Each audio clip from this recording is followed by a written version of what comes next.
Hello everyone, welcome back to my channel. So good afternoon. আজকে একটু অন্য টাইপের ভিডিও তোমাদের সাথে শেয়ার করব।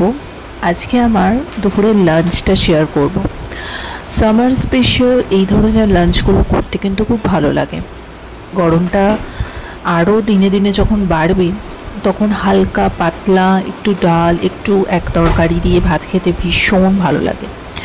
আজকের মেনুতে ছিল সাদা ভাত, বিভিন্ন ডাল দিয়ে মা একটা ডালের বড়া করেছিল, আর তার সাথে টক ডাল। গরমকাল মানে হচ্ছে টক ডাল থাকতেই হবে, মাস্ট, এটা ম্যান্ডেটারি। তোমাদের কাদের কাদের এরকম সিম্পল খাবার খেতে ভালো লাগে অবশ্যই বলো। আর পয়লা বৈশাখের টাইমে আমরা প্রতি বছরই বাড়িতে একদম পান্তা ভাত দিয়ে, মাছ ভাজা টাজা দিয়ে সিম্পলভাবে যেইভাবে একটা বাঙালিরা খেয়ে থাকে সেটাই আমরা খেয়ে থাকি। বিকজ পান্তা ভাতটা আমাদের গরমকাল পড়তে না পড়তে স্টার্ট হয়ে যায়। তো এখন অবধি যদিও আবার স্টার্ট হয়নি, বাট খুব শিগগিরই হবে, কারণ সেটা খেয়ে যে শান্তি, মাছ মাংস এসব খেয়ে সেই শান্তিটা নেই। তো আজকে তাই ভাবলাম ছোট্ট করে লাঞ্চটা তোমাদের সাথে শেয়ার করি।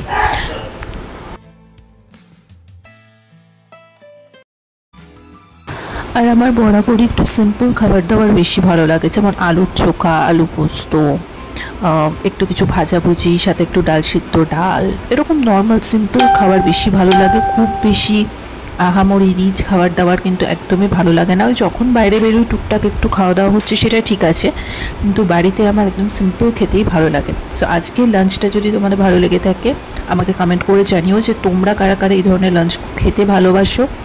আর গরমকালে সবাই সুস্থ থাকো, ভালো থাকো।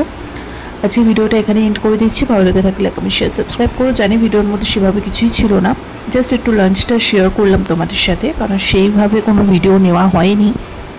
তাই ভাবলাম এত সুন্দর একটা লাঞ্চ যদি তোমাদের সাথে শেয়ার করা যেত কেমন হয়। তৃপ্তি ভরে আজকের লাঞ্চটা করেছি, কারণ মাছ মাংস ডিম যত অ্যাভয়েড করা যায় ততই বেটার।